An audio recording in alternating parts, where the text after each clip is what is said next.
Nouvelle édition du mérite panafricain et vous le savez, le principe n'a pas changé. Lorsque vous appellerez tout à l'heure, vous votez d'abord pour les présidents qui sont encore en liste et puis vous contribuez au sujet que nous mettons sur la table pour cette autre édition. Et vous le savez, ils sont 5 en liste. Le président Obiangema Bazogo en tête, après lui le président Robert Mugabe du Zimbabwe et puis vient le président Robert Eduardo dos Santos de l'Angola, Idriss Déby Itno du Tchad et puis le président Paul Biya du Cameroun. Voilà les 5 présidents qui restent encore en lice. On vous demande chaque fois de voter un peu plus parce que nous sommes dans la dernière ligne droite concernant cette première édition du mérite panafricain, première édition sur Afrique Média. Eh bien, votez encore pour vos présidents, votez plusieurs fois pour eux et permettez à ces présidents, en tout cas l'un de ces présidents, d'être le mérite panafricain. Cette première édition organisée par la chaîne de télévision panafricaine, Afrique Média, en partenariat avec le Conseil africain des médias. Concernant les sujets de ce jour, nous en aurons 3, mais avant, en première partie de cette édition, nous allons revenir parce que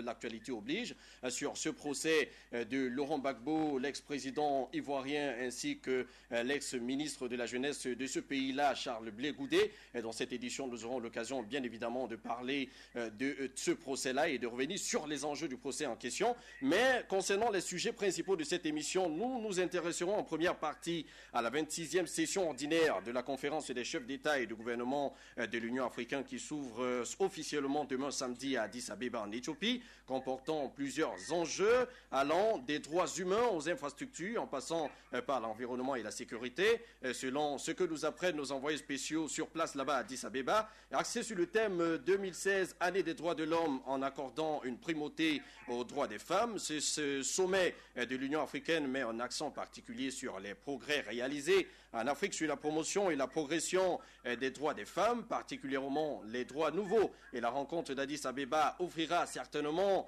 une tribune aux dirigeants africains pour revenir sur l'accord de la COP 21 tenu à Paris pour déterminer les moyens à mettre en œuvre pour une bonne exécution des engagements pris par les différentes parties. Et dans cette édition, bien évidemment, en revenant sur les enjeux de ce énième sommet de l'Union africaine, nous nous apaisantirons un tant soit peu sur la question de l'autodéveloppement de l'Afrique sur les plans industriels, sécuritaires, alimentaires et la gestion des diversités sur le continent. À cet effet, nous regarderons ensemble l'élément que nous a préparé notre équipe sur place là-bas à Addis Abeba. Concernant le sujet sur la Centrafrique qui sera abordé en deuxième partie de cette émission, il faut dire que le second tour de l'élection présidentielle en Centrafrique prévu ce dimanche puis reporté aura finalement lieu le 14 février 2016 et selon des décrets de la présidence de la transition lus lundi à la radio d'État en République centrafricaine. Et il faut le dire, il se déroulera en même temps que le premier tour des législatives dont le scrutin avait été annulé en raison de nombreuses irrégularités. Le second tour de la présidentielle opposera ainsi les anciens premiers ministres Anissé Georges Dologuélé et Faustin Archange Touadéra, arrivés en tête du premier tour le 30 décembre 2015. Les législatives également organisées le 30 décembre dernier avaient été annulées lundi par la Cour constitutionnelle. Il faut le rappeler en raison de nombreuses irrégularités dont vous aurez d'autres éclairages dans les éléments apprêtés par la rédaction centrale d'Afrique Média à ce sujet, ainsi que les analyses de notre panel qui est déjà présent sur le plateau du débat dans cette autre édition du mérite panafricain. Et pour terminer cette édition, nous irons encore parler des processus électoraux sur le continent africain en nous intéressant, si le temps nous le permet, à 2 pays voisins, notamment le Congo-Brazzaville et le Congo-Kinshasa, où la politique enfle d'un côté autour de la candidature du président sortant Denis Sassou Nguesso, annoncé par son parti le PCT, entendez Parti congolais du travail, et de l'autre côté autour du dialogue, notamment l'article du dialogue inclusif annoncé par le président Joseph Kabila Kabange et son intention, pas encore explicite, il faut le préciser, de modifier la Constitution, notamment l'article 220 relatif à la limitation des mandats en République démocratique du Congo. Il faut dire qu'au Congo-Brazzaville, l'élection présidentielle aura lieu au mois de mars 2016 prochain, tandis qu'en République démocratique du Congo, la présidentielle aura lieu au mois de novembre de l'année en cours. Nous, sur ce plateau, nous nous chargerons tout simplement de décrypter cette autre actualité en y apportant nos grains de solutions panafricanistes comme d'habitude pour aider l'Afrique à avancer dans le bon sens. Voilà pour les sujets de cette autre édition du mérite panafricain. Nous nous chargerons bien évidemment de décrypter le contenu de cette actualité dans cette autre édition du mérite panafricain. Le temps d'un battement de paupières. Nous allons prendre une transition. Nous revenons juste derrière pour présenter le panel.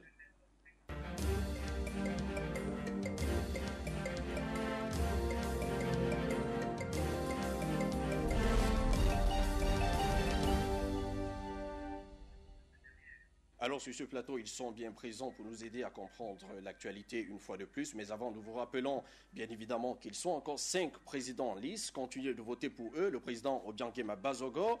Et puis nous avons le président Robert Mugabe du Zimbabwe, le président Idriss Déby Itno du Tchad, le président Eduardo dos Santos de l'Angola. Et puis nous terminons avec le président Paul Biya du Cameroun. Votez pour eux pendant que vous appelez dans cette émission avant de contribuer au sujet que nous mettons sur la table. Sur ce plateau, ils sont toujours là pour nous apporter les éclairages nécessaires. On va d'abord commencer par saluer la présence sur ce plateau de Stéphane Tchambou. Bonsoir et bienvenue dans cette émission. Bonsoir les Michel Menga. C'est un réel plaisir d'être ici ce soir. Je salue les copanélistes, ceux du plateau central, ceux du N'Djamena et nos fidèles téléspectateurs qui sont toujours scotchés à cette chaîne qui est devenue l'espoir de l'Afrique. D'accord. Merci beaucoup d'avoir accepté notre invitation. Le panafricaniste par essence ou par excellence, comme on le dit souvent. Monsieur Simo, vous êtes aussi présent sur ce plateau. Bonsoir et bienvenue dans cette émission. Merci Monsieur Mengan, merci de m'avoir invité pour cette autre émission assez importante pour libérer l'Afrique et conscientiser les Africains. Je voudrais ici dire bonsoir à tous nos copanélistes de Douala, de N'Djamena et tous les Africains et tous les rouges et noirs qui nous regardent ce soir. Et j'espère que nous allons être en mesure de répondre à leurs interrogations et à leurs préoccupations. D'accord. On n'a plus besoin de le présenter sur les plateaux d'Afrique Média. On va tout simplement lui dire bonsoir comme aux autres. Bonsoir, Président Bandakani. Bienvenue dans cette émission. Je vous en prie, mon cher ami Menga. Permettez-moi d'abord de vous saluer, vous, parce que depuis la nouvelle année, je ne vous ai pas vu.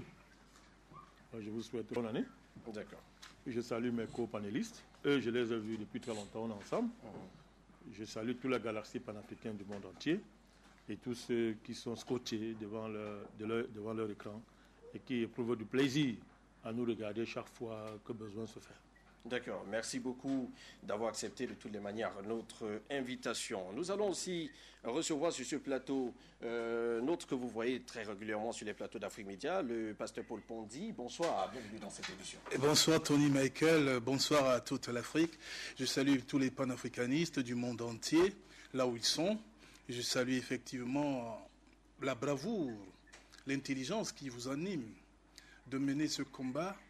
Et nous sommes véritablement rassurés que, avec l'effort des uns et les autres, les copanélistes du plateau de Douala ici présents et de ceux de N'Djamena et de tout de l'Afrique qui appellent, qui écoutent, je pense à ceux de la Papouasie-Nouvelle-Guinée qui m'appellent au téléphone pour dire que ce que Afrique Média fait en ce moment en Afrique, véritablement, les préoccupent au plus haut point, c'est-à-dire qu'ils sont intéressés, ils sont véritablement connectés à tout moment. Toutes les émissions d'Afrique Média sont regardées en Papouasie-Nouvelle-Guinée. J'ai eu cette information. Donc je les salue vivement. Je salue les frères qui sont en Gokma-Poubi. Je salue ceux, en tant que missionnaires, ceux de l'Est là-bas, à Garigombo. Donc je salue tout le peuple d'Afrique, véritablement, qui est pris de paix et de justice pour l'intelligentsia africaine. D'accord, merci beaucoup d'avoir accepté notre invitation. Sur ce plateau aussi, le sage Nora Sadio n'a pas évité de répondre à notre appel. Bonsoir et bienvenue dans cette édition. Salut Michael, je suis très ravi d'être parmi les copanélistes. Je ne peux plus citer leur nom tellement je suis ravi d'être avec eux. Je veux nommer Simon, Bandakani, le pasteur M. N'Djamena Célestin. Et je salue les gens, les panélistes de N'Djamena, qui s'affirment de jour en jour. D'accord. Ça prouve le bon travail que vos collègues, comme les Bachir, ont fait à N'Djamena. Je suis très content d'être parmi vous ce soir et nous allons bien disséquer les sujets qui nous sont. D'accord. Merci de m'avoir aidé à présenter notre panel du côté de N'Djamena de toutes les manières. Je vous le concède. Alors sur ce plateau aussi, Célestin N'Djamena est toujours présent avec nous. Vous allez jouer un vrai rôle de juriste sur ce plateau en première partie de cette édition. Nous vous disons déjà bonsoir d'emblée avant de continuer. Bonsoir Tony Michael, bonsoir à toutes les téléspectatrices et téléspectateurs qui nous regardent en ce moment. Bonsoir à tous celles et à tous ceux qui croient en une Afrique réémergente. Bonsoir à tous ceux qui croient en la réhabilitation de la place de l'homme noir dans le monde, dans le Conseil des Nations. Bonsoir à toute la diaspora, tous mes amis de la diaspora que je connais très bien, que j'ai laissé là-bas, que le combat continue, car le combat est utile. Nous sommes à l'intérieur, on a l'intention de faire le travail que nous avons à faire. Et bonsoir à tous ceux qui pensent que l'Afrique doit se réarmer mentalement et l'Afrique doit se relever par elle-même. Il n'y a pas d'autre médicament que les Africains eux-mêmes. Et je salue tous ceux qui croient en leur force, parce que notre premier ami, c'est nous-mêmes, et notre premier ennemi, c'est nous-mêmes. Donc conjuguons nos forces, soyons unis avant d'aller vers l'adversaire, parce que je crois que si on n'est pas unis, si on est désunis, s'il y a des fingons parmi nous, le combat sera plus difficile. D'accord. Merci beaucoup à vous d'avoir accepté notre invitation et le docteur Fumba vient de nous rejoindre. Bonsoir, bienvenue dans cette édition. Bonsoir Michael. Bonsoir à l'Afrique, bonsoir à tous nos amis de la diaspora et singulièrement ceux des pays dont nous allons parler ce soir et qui sachent que nous sommes là avec eux, le cœur. Et s'il y a un problème particulier dans notre langage, qu'ils sachent que nous le disons de tout notre cœur parce que nous voulons que l'Afrique avance. Bonsoir. D'accord. Merci beaucoup d'avoir accepté notre invitation. J'espère que tout à l'heure, on aura N'Djamena avec certainement Virginia Bendiman de ce côté-là qui assurera la coprésentation du côté du Tchad. On nous annonce qu'elle est déjà présente de ce côté-là. Je ne sais pas si on va aller de ce côté-là. Bonsoir Virginia Bendiman et merci de nous présenter votre panel du côté de N'Djamena.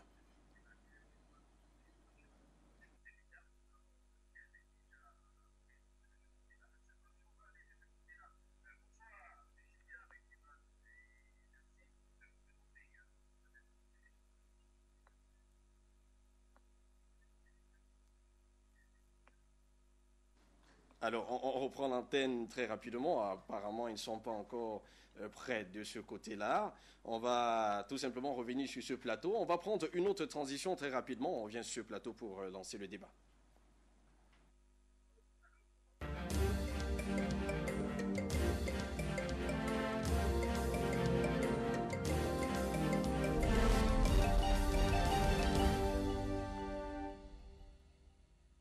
Alors, on vous l'a dit qu'en début de cette édition, nous allons d'abord nous intéresser à cette question du procès de Laurent Gbagbo. Il faut le rappeler devant la Cour pénale internationale qui s'est ouverte hier jeudi. Et depuis son arrivée à La Haye, 4 ans se sont écoulés, ça vous le savez, retour sur les principaux événements qui ont mené au procès de l'ancien président ivoirien. Ça sera avec les panélistes tout à l'heure. Mais je ne sais pas si finalement ils sont positionnés du côté de N'Djamena, si on peut déjà les recevoir, parce que j'ai vu à l'écran le professeur Sita qui était déjà assis de ce côté-là. On vous redonne l'antenne du côté de N'Djamena. Bonsoir.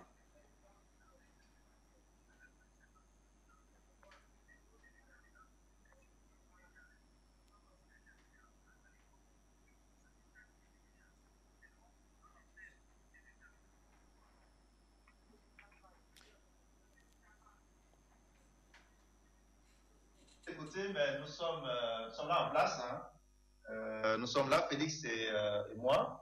Et bonsoir à l'Afrique, bonsoir aux Africains, bonsoir du côté de Douala. J'aperçois, n'est-ce pas, beaucoup de mes frères de l'autre côté de Douala. Je voulais saluer le président Manakani, Sadio et le président et tous ceux qui sont de l'autre côté là-bas.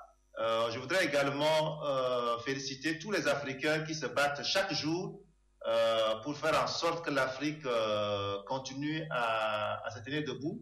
Je voudrais vraiment encourager ceux-là qui soient ceux qui écrivent, que ce soit ceux qui chaque matin, n'est-ce pas, font un effort à travers leur activité, ou bien qui défendent la cause, que ce soit des femmes, des jeunes, des enfants. Vous savez, nous sommes dans un monde très injuste, un monde immoral, impudique, avec toutes les injustices que nous avons aujourd'hui, où même les enfants de 7 ans, de 9 ans sont violés, n'est-ce pas, par les gens qui sont censés, n'est-ce pas, les protéger. Hein. Je parle des événements de Centrafrique et tout ça, dans tout ce monde, mais nous avons quand même des gens qui aujourd'hui se battent. Donc, j'espère que l'Afrique est debout et que vraiment, en 2016, nous allons nous donner la main pour faire en sorte que justement nous puissions faire avancer la cause de l'Afrique. En tout cas, merci beaucoup et à tout à l'heure. D'accord. Merci beaucoup à vous, professeur Sitak, d'avoir accepté notre invitation de ce côté-là. On va prendre cet élément que nous a préparé la rédaction centrale d'Afrique Média, cet élément qui nous donne un peu, en tout cas qui plante le décor de ce procès de Laurent Gbagbo et surtout Charles Blé Goudé du côté de La Haye. Et nous revenons sur ce plateau juste après pour en discuter. Maintenant, après la lecture de chef d'accusation, et conformément à l'article 64.8a du statut du Rome. C'est à la Chambre de demander aux accusés s'ils ont bien compris les charges. Monsieur Laurent Gbagbo, comprenez-vous la nature des charges?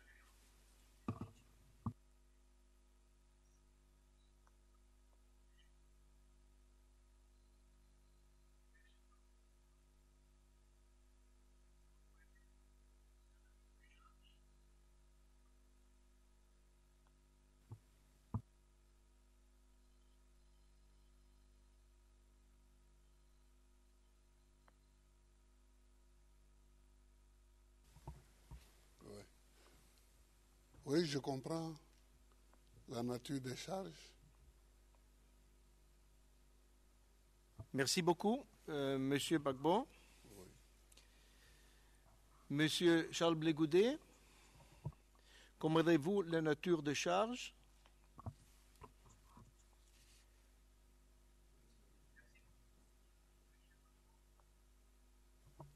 Oui, Monsieur le Président, j'ai bel et bien compris les charges. Merci. Merci beaucoup à vous. La Chambre demande maintenant à chacun des accusés s'il souhaite plaider coupable ou non coupable, tel que prévu également à l'article 64.8a du statut du Rome. Monsieur Gbagbo, plaidez-vous coupable ou non coupable? Merci, Monsieur le Président. Je plaide non coupable. D'accord, le président Laurent Gbagbo ainsi que Charles Blé Goudet ont plaidé non coupable. Et nous revenons sur ce plateau avec les principaux panélistes de cette édition pour en parler. D'abord, le président Bandakani. Alors, comment est-ce que vous avez, quel regard vous avez porté sur la présence de ces deux-là lors de cette audience? Le président Laurent Gbagbo et le ministre Charles Blé Goudet. Est-ce que vous avez semblé voir des personnes affaiblies ou des personnes qui sont déterminées à aller au bout de leur combat? Je suis heureux que vous les appeliez, président Gbagbo et le ministre Blé Goudet. Vous corrigez l'impolitesse du président de cette cour-là. Je n'ai pas mieux, hein. Vous savez que j'ai beaucoup de peine à attribuer à cette sorcellerie-là des attributs, permettez la tautologie, qui sont des attributs de justice. Ça fait beaucoup de peine que je le fais. Donc je vous remercie d'avoir de cette correction. D'abord sur la forme. Je voudrais revenir sur ce que j'appelle les lamentables précautions du président de la Cour. C'est pas paru là, mais j'ai suivi le procès de Boutambou, qui au départ il dit non, nous ne sommes pas ici pour faire un procès à la Côte d'Ivoire, pour faire un procès politique, pour faire un procès contre un homme politique, nous ne sommes pas ici pour ça. Alors moi je me suis demandé, et il y a aussi Mme Ben Saouda, qui dit que non, nous ne sommes pas ici, le procès n'a pas pour but de savoir qui a gagné les élections ou qui aurait dû le gagner. Mais premièrement, quand le président le dit, première question, il parle à qui? À qui s'adresse-t-il? Au niveau de la forme, hein, à qui s'adresse-t-il d'abord? Si ce que l'opinion pense a valeur de droit, mais qu'ont-ils les conséquences? Il est dans une cour, il est dans une prétendue cour. C'est un endroit où, apparemment, c'est pour rendre justice. Et ce que nous pensons, ce que l'opinion pense, n'a pas valeur de droit. Si c'est le cas, qu'ont-ils les conséquences? Parce que quand il parle comme ça, il s'adresse à qui? Alors, il est en train de s'accuser lui-même. Personne ne lui a rien demandé. Il a commencé par dire ça. Alors, Mme Ben Saouda, elle raconte ce qu'elle raconte. Après, elle dit non, nous sommes ici pour établir des faits qui démontrent que quelqu'un, pour s'accrocher au pouvoir, a perpétré des crimes contre l'humanité. C'est une contradiction. Ça, c'est au niveau de la forme, simplement. Et puis, il y a au niveau de la forme aussi le jeu d'équilibrisme des médias étrangers. Je préfère parler comme ça. Qui font comme si, en équilibrant, on donne la parole à gauche, on donne à droite, comme si par cet équilibrisme-là, la vérité pouvait jaillir. C'est amusant. La vérité ne jaillit pas comme ça. On sait où est la vérité. On sait où est la vérité. On ne la cherche pas. On sait où est la vérité. Donc, dans le fond maintenant, Tony Menga, permettez-moi d'aller dans le fond. Allez-y. Le principe même de ce tribunal, je l'ai toujours dit, c'est le principe de ce tribunal qui est inacceptable. Qui les a établis pour juger les crimes contre l'humanité? Qui les a établis? Qui les a établis? C'est un auto-établissement. C'est un établissement de fait. Qui les a établis pour juger des crimes contre l'humanité? D'autant plus que, historiquement, personne sur cette terre n'a commis autant de crimes que ceux-là qui prétendument se présentent comme des procureurs de l'humanité.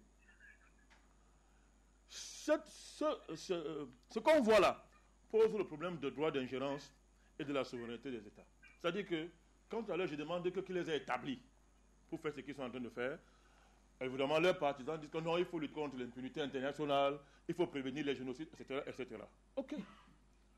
Nous sommes d'accord sur le droit d'ingérence humanitaire, il n'y a aucun problème. Mais est-ce que ce droit d'ingérence humanitaire est valable pour les puissances de ce monde? Est-ce qu'on peut s'ingérer humanitairement parlant dans les affaires des États-Unis? Oh, il y a 1000 raisons pour le faire. Est-ce qu'on peut le faire pour l'Angleterre, pour la France? Tous ces pays-là. Est-ce qu'on s'ingère dans les affaires d'Israël, là-bas au Moyen-Orient? Qui s'y ingère? Donc, il n'est pas acceptable qu'il y ait des gens, des États souverains, aussi vrai qu'à l'ONU, la souveraineté n'a pas d'échelle. Tous les pays sont également souverains. Alors, si tel est le cas, mais c'est inadmissible ça. Comment est-ce qu'on peut accepter des choses comme ça, que des gens déportent des présidents, alors que même des assassins établis, Bush, Sarkozy et consorts, tous ces pays-là, se baladent tranquillement dans leur pays et inaugurent la conscience du monde entier. Autre chose, mais où sont les juristes africains? Où sont les juristes africains? Nous avons des agrégés de droit en Afrique. Nous avons des savants, me semble-t-il, en Afrique. On a des grands constitutionnalistes, des grands internationalistes. Mais où sont-ils? Ils veulent nous faire croire que le droit et la justice peuvent sortir de ce machin-là. Pourquoi ils sont silencieux? Autre élément important, mon cher Tony Menga, c'est l'humanité de l'humanité qui est en jeu ici. Est-ce que nous sommes encore des humains pour accepter de telles choses? Est-ce qu'on est encore des humains? Puisqu'on parle de justice, est-ce qu'on est encore des humains? Il y a ensuite ce que j'appelle la sophistication du mal, qui se présente comme promotion du bien. Quand vous regardez cette fameuse cour-là, j'ai dit que j'appelle ça comme ça parce que je n'ai pas mieux. On va demander à la réalisation de nous faire voir ces images en arrière. Quand vous regardez cette fameuse cour, qui est en réalité une cour de criminels en col blanc, quand vous les regardez, tout est réuni. Toutes les apparences de justice sont réunies pour faire croire aux gens que c'est une cour de justice. Que là, vraiment, on cherche à faire du bien, on promeut le bien. Or, pourtant, on est en face de plus grossiers mensonges qu'il s'agit. On est en face du maquillage du crime, où le criminel devient le juge de la victime. C'est ça qu'il s'agit. Mais c'est tellement sophistiqué qu'on se permet de montrer ça en mondovision. Le monde entier voit. On juge M. Barbeau, le président Barbeau, on juge M. Blé Goudé, alors que leur seul crime, c'est d'avoir résisté contre, entre guillemets, les puissants de ce monde. D'accord. Je suis en train de terminer, rassurez-vous. J'ajoute ceci. Il y a la commission Vérité et Réconciliation, créée en Côte d'Ivoire par M. Ouattara. C'est lui qui l'a créée. Elle a remis son verdict. À l'intérieur, c'est 16 000 victimes, pas 3 000. 16 000 victimes. C'est pour ça que M. Ouattara a pris le rapport, a mis dans le tiroir et a fermé. Et le conflit a commencé entre lui et M. Konan Bani, qui n'est pas un ami pour nous, les panafricanistes. Je voulais seulement faire cette parenthèse-là. Ok, d'accord. Alors, j'ai pris la peine de véritablement écouter le président Badakani, Dr Fumba, mais à l'entame des propos de Fatou Bensouda hier, il y a quelque chose qui en est ressorti. Elle a dit qu'on n'est pas là pour faire le procès, en tout cas, du peuple ivoirien. On n'est pas là pour faire le procès de qui devait être président et qui ne l'est pas pour le moment. Alors, lorsqu'elle le dit, est-ce que sémiotiquement, ça n'a pas quelque chose d'assez important? Parce qu'on se dit quand même que le procès est fait pour le peuple ivoirien, sinon on le ferait pour qui? Justement, je remporte le pas du président Badakani pour dire que cette cour, je ne la reconnais pas, personnellement. Comme je ne connais pas Ouattara, je l'ai dit une fois, ici sur ce plateau, avec Mme Eloka et M. Diamène, je les ai vus ouvrir les grands yeux. Je dis que je ne reconnais pas Ouattara comme président. est là de fait. Ils ont écarquillé des yeux. Mais je ne l'ai pas dit parce que je suis contre lui, mais je l'ai dit par rapport au droit. Et effectivement, j'ai fait des recherches sur la Côte d'Ivoire. J'ai écrit un livre qui est très bien vendu, intitulé Les guerres secrètes anti-Gbagbo, qui est très vendu, bien cherché, fouillé, avec au moins 900 notes de bas de page, au moins 25 encadrées. Bon, les gens qui lisent le livre, ils avalent. Alors, cette semaine, j'ai commis 2 articles, toujours sur la Côte d'Ivoire. L'un qui est intitulé Gbagbo, un insoumis face en procès le 28 janvier. Le second, qu'on peut même trouver sur Internet, est intitulé Gbagbo, l'homme politique africain de l'année en procès. En 14 points. Parce que j'ai 14 points pour montrer qui est Gbagbo. Parce qu'il faut se poser la question, qui est-ce qu'on juge? Bon, et tous ces 2 articles varient entre 2500 et 3000 mots. Alors, pour dire que, en fait, quand j'écoute Mme Bensouda, tous ceux qui n'ont pas l'argument politique, j'ai dit bien l'argument politique et même juridique pour parler du président Gbagbo, dit toujours, non, nous ne parlons pas des élections. Si vous ne voulez pas parler des élections, qu'est-ce qui a entraîné le conflit? Qu'est-ce qui a entraîné le conflit? Parce que, et le plus souvent, je me situe dans leur propre échelle. Parce que si je vais plus loin, dans les années 2000, 2001, ce n'est même pas le conflit. C'est juste, ce n'est pas la crise post-électorale qui a causé cela. Mais quand je me mets dans le calendrier qui est le leur, qui situe ça comme étant une crise post-électorale, alors je me dis, bon, mais si c'est ça votre échelle d'analyse, alors si vous appelez ça crise post-électorale, on ne peut pas analyser tout ce qui se passe là-bas sans parler des élections. Ça, c'est un premier point. Et quand ils disent également que nous ne sommes pas là pour juger le peuple ivoirien ou bien pour savoir qui a gagné les élections, qui n'a pas gagné, mais entre-temps, ils disent ceci, que Gbagbo a refusé... Parce qu'on le voyait même dans les éléments vidéo qu'il diffusait au cours du procès. Voilà. Et ils disent qu'il a refusé de quitter. Donc, vous voyez, il y a une sorte de contradiction. Ces gens, ils n'ont pas d'argument juridique, politique, ils n'ont rien pour condamner le président Gbagbo. Donc, quand j'entends Mme Bensouda dire ceci, ça veut tout simplement dire qu'elle n'a... Vous remarquerez même que, pour ceux qui suivent cette histoire, pas seulement de façon ponctuelle, elle n'a même pas voulu que le procès soit retransmis en direct. Mais pourtant, à la fin, on a quand même conclu qu'il y a assez de preuves pour pouvoir débuter ce procès dans les normes. Oui, justement, c'est ce qu'elle dit. Déjà qu'une femme comme ça, si elle n'était pas une menteuse, elle donne 235 pages en anglais aux personnes qui parlent français, et rien que vers la dernière semaine, ces personnes vont lire quand, traduire ça quand, elles comprennent ça quand. Elle n'a pas de preuves. La preuve, le président Banakani venait de dire ici qu'il y a au moins 16 000 morts. Parce que, faisons notre propre analyse. Si on bombarde tous ces étudiants qui étaient tout autour de la présidence, vous croyez qu'il n'y avait que 3 000 personnes? Prenons seulement le massacre du 28 mars, avant le 28 mars. Il y avait combien de personnes à Djoukoué? On nous donne le chiffre de 800 à 1000 personnes, c'est la Croix-Rouge qui donne ça. Alors, prenons ces cas. Et autre chose qu'il faut comprendre, je dis ceci que Mme Bensouda, elle est très mal partie avec ce procès. Si ce n'est pas un procès politique, Gbagbo ne serait même pas là-bas. Les voix s'élèvent de plus en plus, même les incrédules qui restent là, ils boivent leur ice, ils boivent leur 33 et qui racontent des inepties dans les quartiers, sont en train de comprendre. Très peu de personnes comprennent maintenant, très peu de personnes sont en train de soutenir cette fameuse cour ou bien l'option occidentale. Parce que chaque fois que vous dites, nous allons parler de la Côte d'Ivoire, vous levez le petit doigt pour dire, regardons, scrutons le côté élection. Ils vous disent, non, nous ne sommes pas là pour ça. Mais vous êtes là pour ça. Qu'est-ce que vous voulez qu'on fasse? Qu'on condamne le président Gbagbo tout simplement parce qu'il a défendu son pays? Très bien. Alors, est-ce que c'est un crime de défendre son pays? Il a défendu les institutions de son pays. Il a défendu la constitution de son pays. L'autre jour, je lisais à propos de la Centrafrique, quelqu'un disait, il y a eu des trucs pas trop corrects, mais le droit, il est dit, on l'accepte en tant que tel, parce que c'est la haute juridiction du pays qui l'a dit. Cette haute juridiction, c'est la Cour constitutionnelle et transit. On vous remet la parole tout à l'heure, le temps de donner la parole aussi à M. Simo qui est là. Alors, un procès comme les autres, on a entendu le président, Charles Blé Goudé dire lors des précédents procès qu'on était en train de leur juger pour leur éloquence, pour le fait qu'ils veulent protéger leur État. Est-ce que vous pensez que c'est véritablement cela qui est en train de se faire du côté de la haie là? Monsieur Menga, je voudrais vous dire déjà qu'il faudrait que tous les Africains comprennent que le procès qui se passe à La Haye aujourd'hui, c'est le procès contre toute l'Afrique. Ce n'est pas contre le Blé Goudé et puis le président Gbagbo. Parce que quand vous voyez le mépris affiché par ces prétendus présidents par rapport à un chef d'État, à un ministre africain, dit que les Africains devraient s'interroger.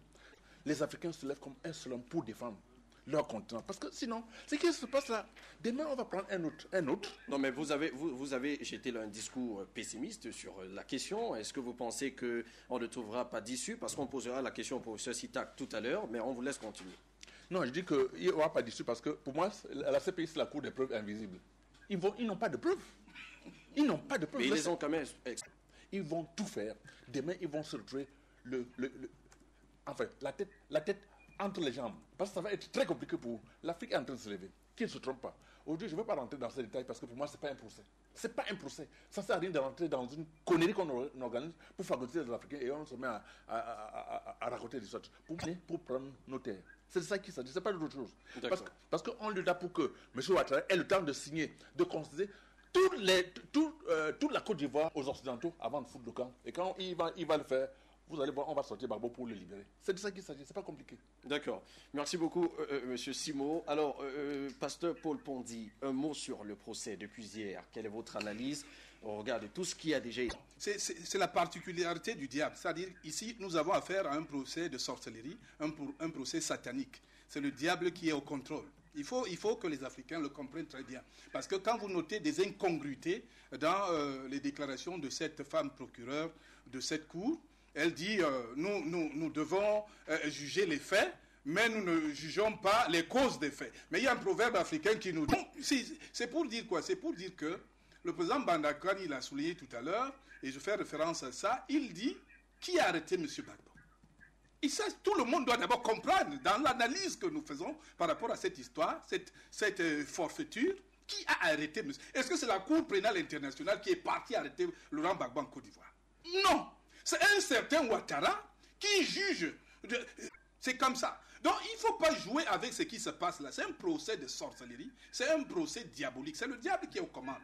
Et comme nous pouvons le constater, tout paraît comme si c'est une justice, or que c'est une forfaiture. C'est quelque chose où certains même démissionnent, ils disent qu'ils ne peuvent plus continuer, on les remplace, et puis il faudrait que quand il y avait encore cette crise, ils disaient ça, tout le monde entendait. Mais on rappelle quand même que sur les débats sur France 24 dont vous parlez tout à l'heure, on l'a même suivi, il y a des gens quand même, des Français qui s'insurgent contre ce procès-là parce qu'ils estiment qu'on devrait aussi mettre au devant de la scène le président Ouattara ainsi que son camp qui aurait commis aussi des crimes. En tant que missionnaire de Jésus-Christ pour toutes les nations, je dois dire qu'il y a des bons Français. Nous ne sommes pas là pour faire un plan la maman qui est décédée, il n'a pas pu voir sa maman qu'on conduit à la dernière demeure, il n'a pas assisté aux obsèques de sa maman. Vraiment, vous voyez, j'interpelle la conscience africaine. Tout ce qui se passe là maintenant, véritablement affecte ce grand homme. Donc, on voit peut-être le jeune Blé Goudé qui est encore avec la verve et tout, il est fort, mais ça ne suffit pas. L'Afrique est entre les mains, parce que là maintenant, comme disait M. Simon, il est question que celui-là qu'ils ont placé, Gbagbo avait déjà sorti l'argent pour la Côte d'Ivoire. Il voulait déjà finir avec ce problème de monnaie. Ah oui, il ne voulait plus entendre parler. On a tout fait d'arrêter ça, de remettre je ne sais pas comment appeler celui-là quand je dis que quand on arrive au comment, ces forces impérialistes ont intérêt à libérer et à laisser l'Afrique évoluer. C'est ça que nous voulons. Nous ne les détestons pas. D'accord. Il y a une téléspectatrice qui tient quand même à rappeler le proverbe. Elle dit que le proverbe, c'est quand tu donnes la main, il prend le bras, c'est juste un petit rectificatif. Merci d'être attentif à tout ce qui se dit sur le plateau. Alors, nous allons d'abord aller du côté du Tchad avant de revenir donner la parole aux autres sur le plateau. Professeur. Oui, merci, Michael. Non, je pense que répondre à cette question, c'est peut-être aller très vite en besoin. Je pense qu'à l'état actuel des choses, ce qu'il faut dire aujourd'hui, parce que ça vient de commencer il y a 2 jours, le procès, je voudrais simplement, j'entends ça et là, tout le monde dit que c'est un procès historique. Je veux bien qu'il soit un procès historique, mais je me pose la question simplement de savoir historique par rapport à quoi. Parce qu'un procès historique devrait, n'est-ce pas, se fonder sur les bases justes bases équitables, parce que c'est ça finalement la justice. Troisièmement, j'ai comme l'impression qu'il risque d'être bancal. Et puis, dernière chose, j'ai comme l'impression, c'est un procès, j'ai pas l'impression, mais j'ai comme l'impression qu'il est parti sur des châteaux de roue et ça risque d'être un projet de vengeance et de règlement de comptes personnel. Alors, pourquoi je dis que ce n'est pas un procès élégant? Parce que moi, je suis professeur de droit international, et dans le droit qu'on nous a appris, est un arbitre. Et c'est eux qui nous ont appris sur le terrain de football. Vous avez deux équipes, n'est-ce pas, qui jouent au football, et vous avez quelqu'un qui s'appelle l'arbitre. Donc l'arbitre, n'est-ce pas, il va, n'est-ce pas, arbitrer le match entre deux équipes. Or là, on a comme l'impression qu'on n'a pas deux équipes sur le terrain. Et on a la CPI qui est là, arbitre, mais qui risque d'arbitrer, n'est-ce pas? Je sais pas si vous comprenez ce que je veux dire. Déjà, même les bases ne sont pas du tout déjà claires. Et j'ai comme l'impression qu'on risque d'aller avec une confusion dans la tête. Et cela va même directement à dire que ça risque d'être un procès de vengeance, de règlement de compte. Et d'ailleurs, ça a commencé aujourd'hui avec les preuves qu'ils ont commencé à présenter, qu'elle a commencé à présenter avec son équipe, qui sont pour une bonne partie basées, n'est-ce pas, sur des considérations d'ordre ethnique, les ethnies avec les nationalités, avec les autres. C'est un pays qui appartient à tout le monde, la Côte d'Ivoire. Alors si, tel que c'est parti hier, j'ai suivi un peu, j'ai suivi quand même aujourd'hui, la première réaction que j'ai eue en tant qu'Africain, en tant que panafricain, c'est que si ce procès continue sur ces éléments-là qu'on est en train de présenter là, c'est très très dangereux parce que ce n'est pas de nature justement à réconcilier, parce que tout le monde dit également que ça doit servir à réconcilier, n'est-ce pas? Il n'y a aucun doute, ils peuvent avoir toutes les preuves comme ils le disent. Elle demande 535 heures, elle peut même en demander même 1000, ça ne change absolument rien. Parce que de toute façon, elle a rassemblé des preuves justement par rapport à ce qu'elle veut bien présenter. C'est normal. Même nous qui écrivons, on écrit ce qu'on veut écrire, ça c'est clair. Donc ça, ça ne fait aucun doute pour personne. Quand la défense de Laurent Gbagbo voit que ça risque d'être une justice injuste. Bon, une injustice injuste. Nous allons prendre d'abord la première série d'appels sur ce sujet. On nous annonce que le pasteur Soa est déjà présent en ligne. Bonsoir, bienvenue dans cette édition, pasteur. Vous votez d'abord et vous contribuez.